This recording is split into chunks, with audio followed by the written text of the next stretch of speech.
Do you want to do Tashi? Oh, there we go. Are we live already? We are live.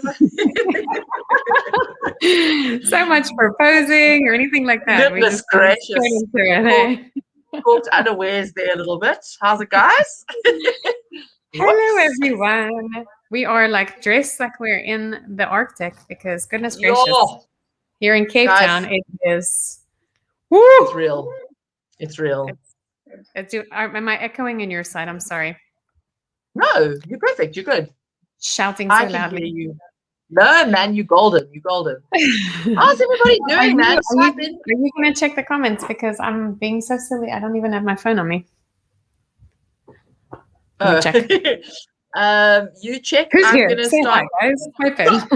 I can see a few people are here, but they're being very quiet, very shy. Okay. So, guys, you must let us know you're here. Say hello. Introduce yourselves. Yeah, I definitely don't have. Hello, Maney. Maney Krik is hier so. Hello, Maney. Hallo, Maney. Lekker dag vir jou. Oh, Daleen. Hello. Hello, Daleen. Yeah, no, we're trying to keep warm. Woo. Yo, Daleen, I hope you're keeping warm, girl. It is freezing.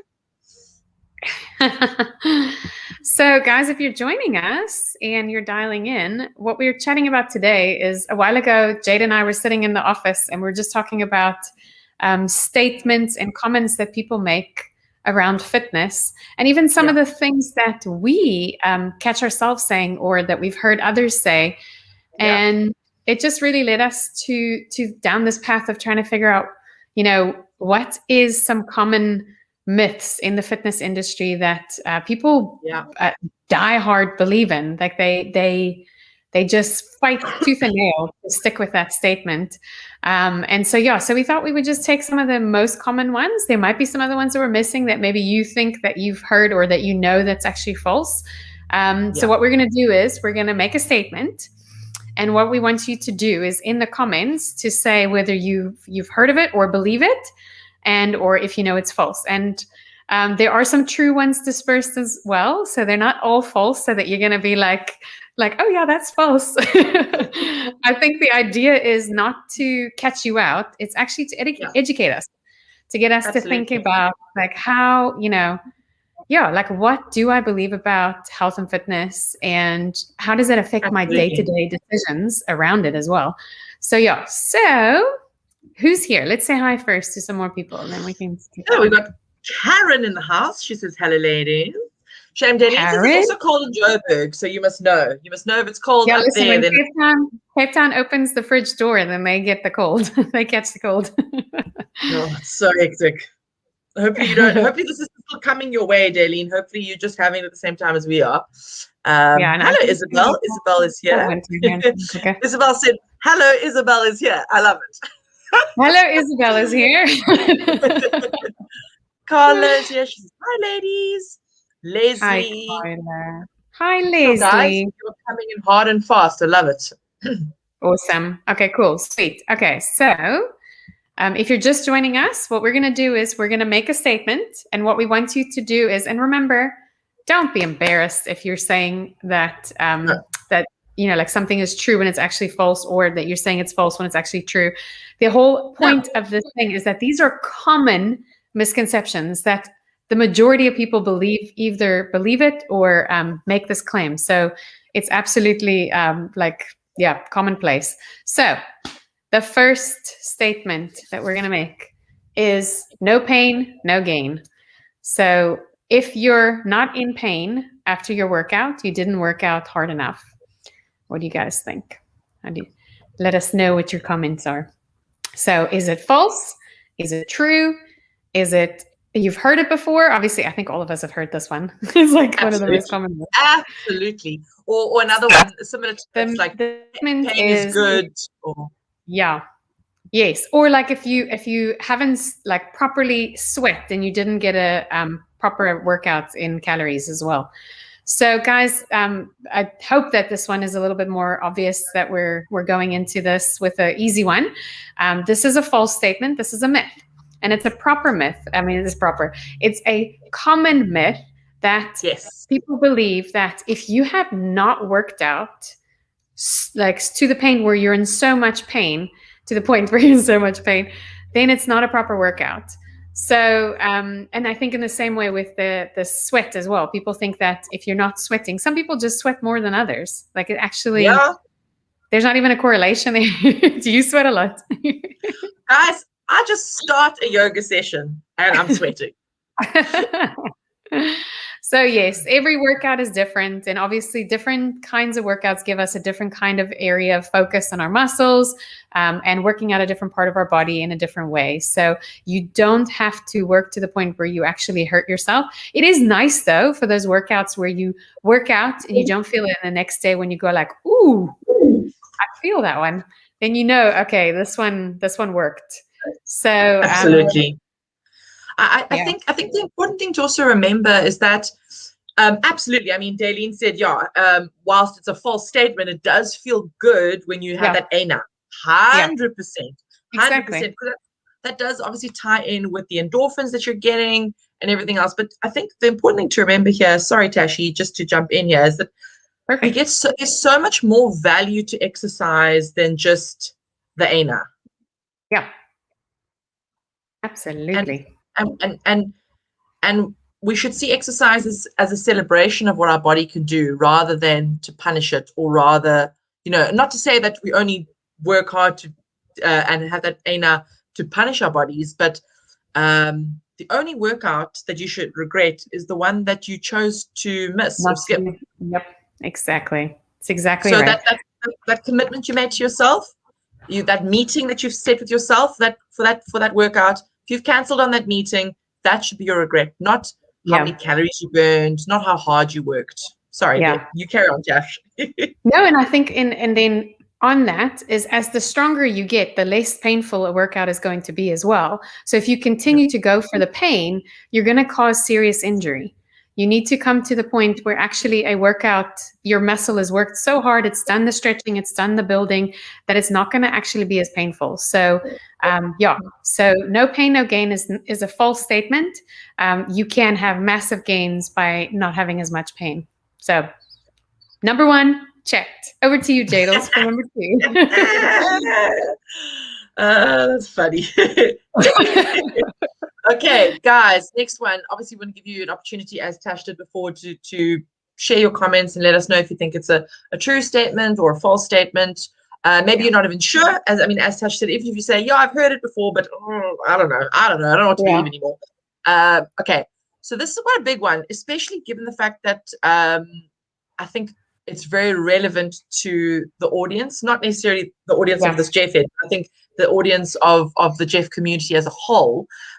Lifting weights makes you bulky, or another way you could phrase that is if you do free weights. So whether it's dumbbells, barbells, anything, any heavy weights, you are going to bulk up. So that's very common statement too, and I think on that as well, that's part of it is that if women use weights, that they're going to get too bulky as well. I think that's another part of that. I'm sure Tash will tell you guys as well. Can't tell you how many of my clients have said to me in the past, but I don't want to do that because I don't want to bulk. Yeah. So it's false for those of you who didn't know. 100% using false. Weights, using weights does not bulk you up. Nope. No. Okay. So Carla says she's always afraid to bulk up. Carla, we're going to hopefully make you feel like you can breathe a sigh of relief and understand that why it's virtually impossible for you to bulk up. And then Lisa asked, is it not depending on how heavy the weights are? That's so interestingly enough, yes and no. So it also depends on so many things, guys. Genetics as well. Exactly what I was going to say. But generally speaking, if you are eating a balanced diet, and by diet I mean you're getting a nice balance in your nutrition, you're having a good balance of proteins, carbs, fats, you're getting in your vitamins, minerals, your veggies, your fruit, just generally for the most part a fairly healthy person. You're not taking anything you shouldn't be, like performance enhancing drugs or anything like that. Statistically speaking, it is highly unlikely, especially for women where we have slightly lower testosterone levels, generally speaking, than men do. It's virtually impossible for you to bulk up. So what will happen is if you start introducing more weight training into your program, into your regime, what you will notice is that you're going to be more toned. So for example, if your arms will look more defined. However, if you measure your arm before you start weight training, the circumference, and then you measure it after a couple of months of doing weight training, your arm will look more defined. So therefore, the misconception of more bulky, but if you measure the circumference of your arm, it's probably going to be smaller. Because what's happening is that you're burning fat, you're reducing the body fat percentage, and you're building lean muscle mass, but emphasis on the lean, right? Yeah, exactly. Yeah, and I think like back to that as well, that women need different exercises than men. It goes back to the hormones as well. Like we are mostly, we have the same body makeup. It's just that we have different hormones. And so as a result, our bodies are going to respond differently in different areas. So you just need to get to know your body, because some women will get larger arms if they continue to train the same way. But yeah, like overall, it's not a given that you're going to bulk up. And it's also your nutrition plays a massive part. If you're not eating the right nutrition, you are not going to. And if you eat a balanced nutrition, it'll even out as well. But I think the most important part of this is just know your body and to experiment, but not to be scared to try weights because you feel like you might actually bulk up and become too big. So, absolutely. Yeah. And there's also a way you can weight train. If you're going to use a lighter weight with higher repetitions, so more repetitions. So for example, doing bicep curls with a 3 kg and you're doing 3 rounds or 3 sets, and in each set you're doing maybe 16 reps, 18 reps, and then 20 reps, you're far less likely to bulk than, let's say, you're doing a bicep curl with a 10 kg and doing a really, really slow curl. It's also technique and things like that. So again, without overcomplicating it too much, guys, the bottom line is, especially as women, you will not bulk if you start introducing weight training into your regime. It's actually really, really, really important, especially for women, that we include weight training into our program. And I'll tell you why. Women, okay, this is one of the many reasons, but one reason that I think is very relatable for a lot of women is that the sad truth is, guys, or ladies, is that we are more prone to osteoporosis than men. Statistically speaking, women are more prone to osteoporosis. So we are more prone to brittle bones. We are as we get older. Okay. By introducing weight training into your regime, you actually not only strengthen your muscles, but you strengthen your bones as well. So it's incredibly important that you incorporate that into your exercise routine on a weekly basis. Perfection. There we go. All right. There we go. Next one. Next statement. You cannot spot reduce fat. This is our statement. You cannot spot reduce fat. Okay, so let us know if you think that's true, false, or if you've heard it before. And remember, we're dealing with like common misconceptions, common myths. And for this one, it actually, yes, go ahead. Sorry, I was going to say, do you want to just explain it a little bit more, just in case people don't know what that means? Sorry, man. Sure. Is that if you've got a problem area where you want to lose weight specifically, you want to spot reduce in that area. So guys, this is actually a true statement. You cannot spot reduce a fat. It comes down to that there's layers in your body, layers of fat, and it's spread out. And for some of us, it builds in certain areas a little bit more than it does in other areas. But this comes down to understanding your body and nutrition. And this is where the coaches actually on the one-on-one program will help you to understand how where your body stores fat and how you can change your nutrition. But your training is not going to actually help you, because your training is an overall workout. Even if you're doing a specific workout in a specific area, like you have abdominal fat, do crunches, you're not actually reduce the fat in that area. You're just going to tone the muscles underneath the fat. To reduce the fat, we have to do overall cardio, we have to do overall workouts, and we have to change our nutrition. So, but it could be changed based on whether your body responds better to a high fat diet or a low-fat diet and a low-carb diet, and so on and so forth. So, so the statement is no, you cannot reduce fat in one specific area, but you can introduce things into your day that's going to help you with that. Okay, Jadel, so over to you. Leslie says, how great would it be if we could spot reduce? Right? You're like, this one right here, this is what I want to just go, done. Absolutely. Yeah, listen, I think a lot of ladies can relate to that one. There's problem areas that we just wish we could just go and done. And how frustrating is it? You're like, I'm trying to tone my bum, but I keep losing my boobs. Exactly. That is so unfair. Sorry, Henny, that's listening, and all the guys, but yeah. Sorry, guys, it is what it is. It is so unfair. Oh gosh. Cool, guys. Yeah. The next one. If I could do that, then I would spot gain somewhere else, right? Absolutely. It must be both ways. Gosh. Okay, so the next one, guys, is you must stretch before a workout. Okay, so that is our next statement. You must stretch before a workout. Let us know. True, false, let us know. Yeah. It'd be interesting to see what people say here, because this is a little bit more of a tough one, because controversial. Yeah, it's a very controversial one. Yeah. Absolutely. Oh, Mainie's got a false question mark. People are getting a little like, wait, they're sprinkling the truth and the false in there.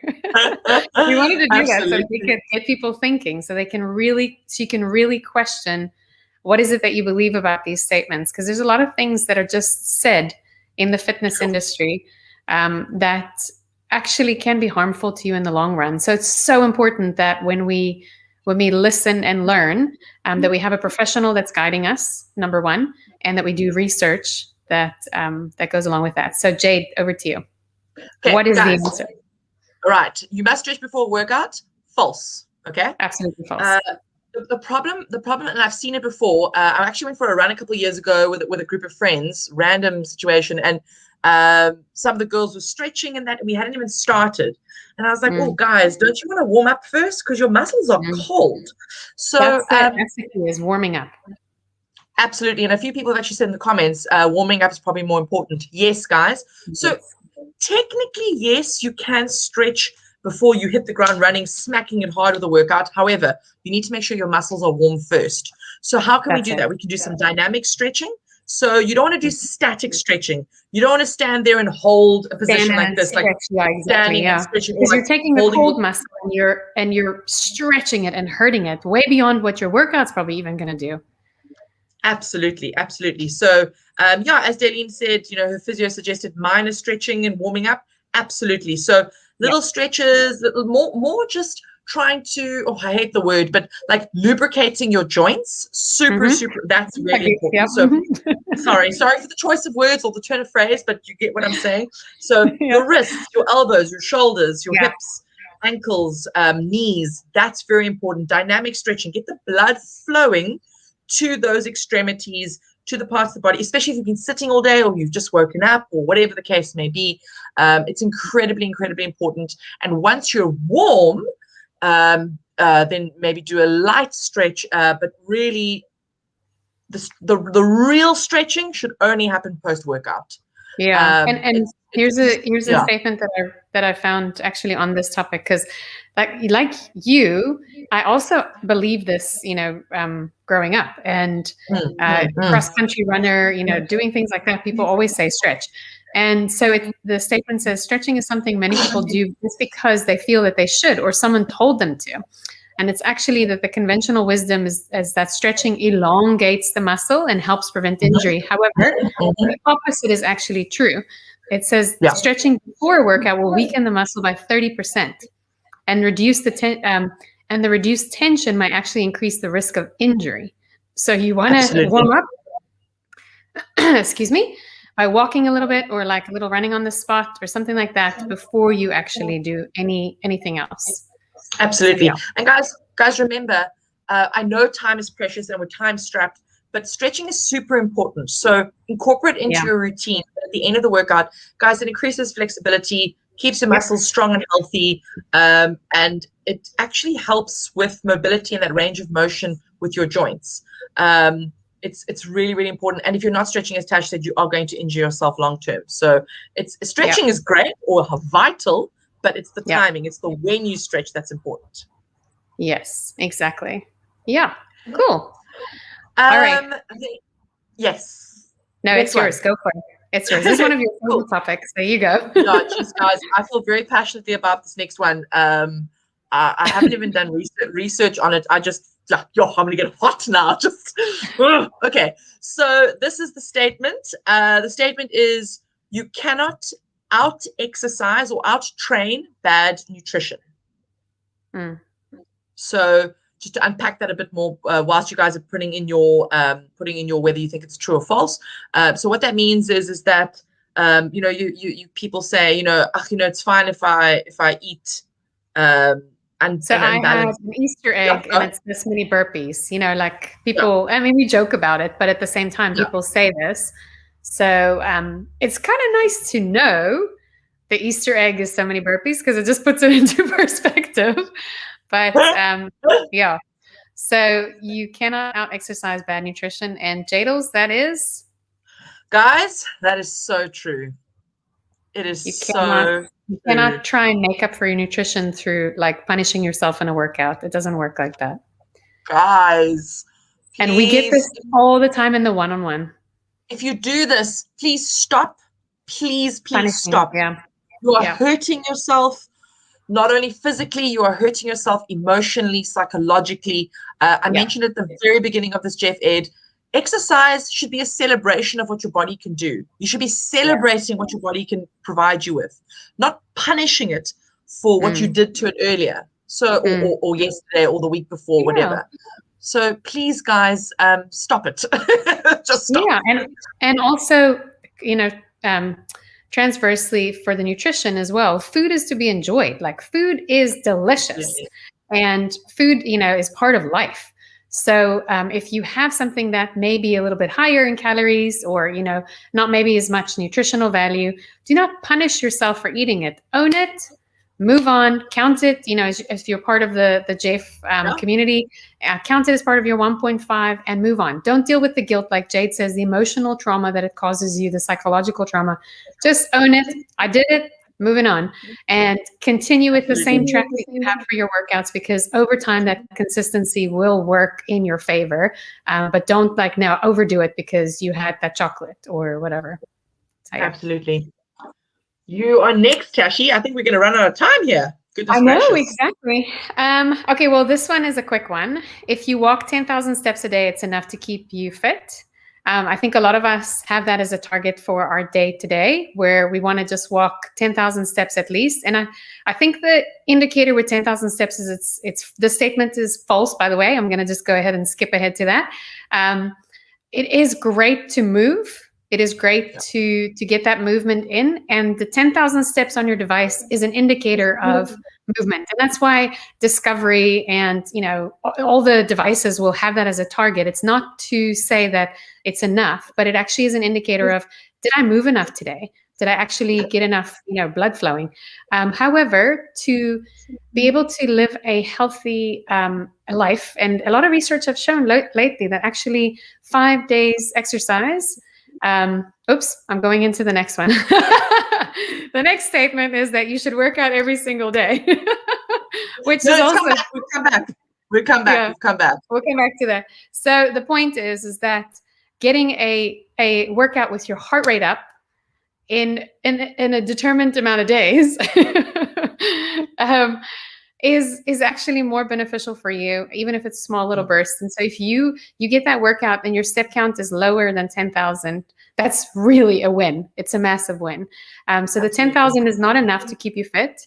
And also, if you don't get the 10,000, that's also okay, because you're doing your other workouts. So I just wanted to breeze through that one very quickly, because I think a lot of people are like, oh, I didn't get my 10,000 steps today. So they have that burden. That's the one thing. And the other side is where people are like, oh, I get 10,000 steps. I'm fine. Yeah, no. Absolutely. And then I'm just going into the next one, guys, the statement of you should exercise every single day. I'm also just going to jump straight to it and tell you guys that is false. False, a big false on that one, because absolutely. I think so dangerous. It's a problem I see globally, you know, and I've lived in a few places, and I'm sure Tash will tell you as well, when you go into gyms and you see these people there every single day, and I see it in the Jeff community as well, unfortunately, overtraining. So I see a lot of it, especially as an instructor. Clients are doing 3-4 workouts back to back. No, we see the dots. Like, we see people logging the dots and like how many sessions they're doing, and we're like, oh, you're gonna hurt yourself. And it's also not sustainable for long term, hey? Like, absolutely, how can it be sustainable for a long term? It's not sustainable, guys. You're going to burn out. You're going to injure yourself. And actually, it's been scientifically proven that overtraining and exercising more than you probably should is actually going to set you back in terms of whatever your goals are. So whatever your health and fitness goals, whatever that target weight is, or you want to fit into those jeans, or you want to run faster, or whatever, it can cause you to plateau. Yeah, so you don't lose weight or meters. Yeah, absolutely. Sorry, Carla asked a question. She wants to know, does fat weigh more than muscle? Okay, that's another misconception. So for so many years, I've heard the statement of muscle weighs more than fat. Okay. Yeah.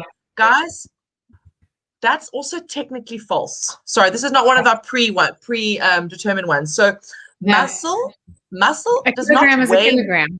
Yeah, so a kilogram is a kilogram. If this weighs a kilo, if my phone weighs a kilo and my glasses weigh a kilo, the muscle does not weigh more than fat. The statement you should actually say is that muscle is more dense than fat. That's correct. So so you've got two people, both weigh 60 kilograms, for example, okay? The person who weighs 60 kilograms, but who has a very low lean muscle mass percentage, but who has about, say, 30% body fat, okay? Will weigh less, or their body will be less dense, I should say, than the person who also weighs 60 kilos, who has a very high lean muscle mass and who has a body fat percentage of, say, 16%. They will weigh the same, but they will look different. Their body composition will be different. And we see that, I mean, we've shared an image before where it's this image of all these different women that look different, but the same with bone density as well. So this is why it's so super important to focus on yourself. Do not look at anyone else. Don't look at anyone else's scale or what anyone else says you should weigh. Look at yourself, focus on your own journey, and work at your own goals, because everybody's composition is different. Everyone's hormones are different and causes different things. Work on you and what works for you. So yes, the statement is actually false, but the mass is the same. The density is the difference. Absolutely. So cool. All right. So moving along, because we've actually got to keep moving. I think we give it maybe another 5 minutes.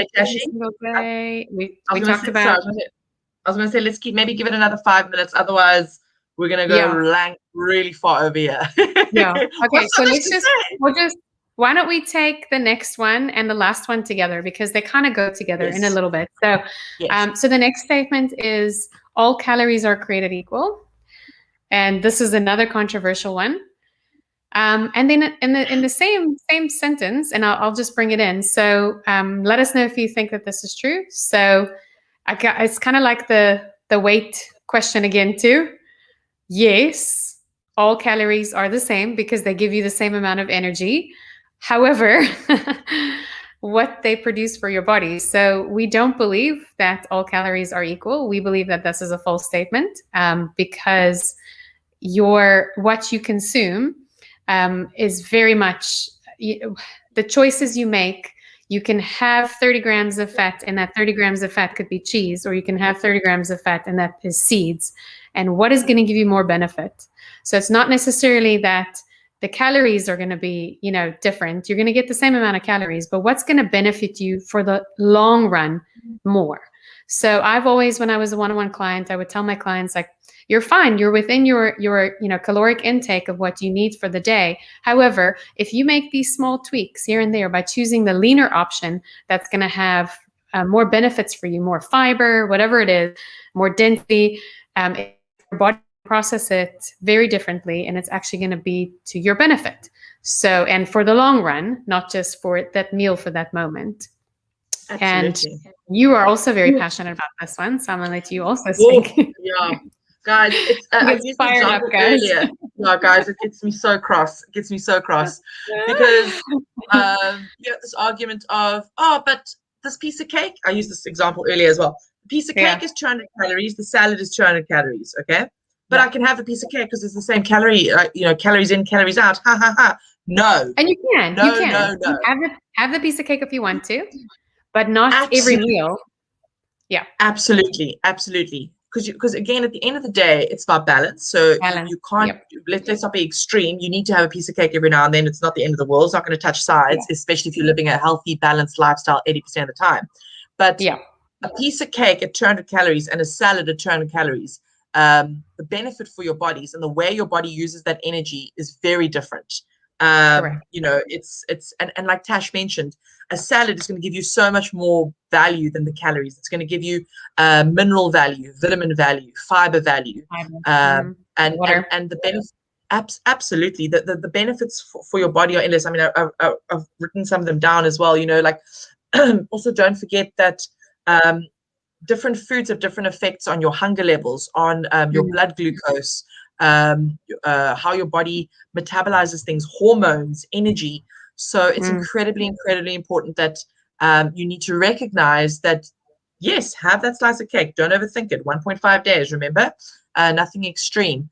But that can't be the norm every single day because, for your body's benefit, it's going to set you back. It's going to be detrimental to your health overall. Your overall health. Okay. One more statement that kind of goes along with this one that we just shared. And then I've got one more after that, and then we are done. So carbs and fats are bad for you. I think especially in, the world that we live in, people fear carbs and they fear fats. So yes, again, this is a false statement. I'm just going to speed ahead here. This is a false statement because there are carbs that are actually super beneficial to our bodies, and our bodies need to load up on that energy. It's about the timing of when you eat it, and it's about the choices. So it goes back to the calories choices that we make. Same with the fats. If you're going to have animal fat versus plant fat, there's going to be different benefits to your body and different negative influences as well. So always educate yourself. Always make choices. Henny, if you can just change the slide there to say that that's false, because it's actually, I don't want anyone to see that and think that that's the truth. Carbs and fats are not bad for you. It's about the kinds of carbs and the kinds of fats that you have, and making choices. And remember, it's not good food, bad food. It's just nutritious food that's not going to give me as much benefit, and I can have it another time and just plan on it and enjoy it. And then the last statement is eating less and exercising more is not enough. So eating less and exercising more is not enough, and is not the recipe for success. And actually, this statement is very true. Thank you for you guys for voting if you're voting, but I'm just going to go ahead because I'm very cognizant of the time. Eating less and exercising more. We talked about this with the overtraining, punishing ourselves for calories that we've consumed. This is not the answer. It's not the recipe for success. It's actually, yes, for minimizing our consumption and portion control and making sure that we make balanced choices, for sure. And sometimes that means a little bit less for some of us if we've gone a little excessively and if we've not moved more exercise. So that could be a recipe for you, that you need to cut your portion sizes and you need to increase your activity, for sure. However, that's not the only recipe. And it's also, at some point, you reach that point where your body can eat more because you're more active, and you also get to the point where your body needs more calories to sustain the activity levels and the muscles that you have. So It's not always depriving yourself. It's actually, we try not to adjust, we try not to deprive. We actually work on a very balanced approach. So that's the last statement. It's not the recipe for success. It's knowing your body. It's working with a professional. So whether that's a Jeff coach or with someone who you trust, that's going to help give you that information to understand what is the body and the base for your body to respond to. So that's the recipe for success.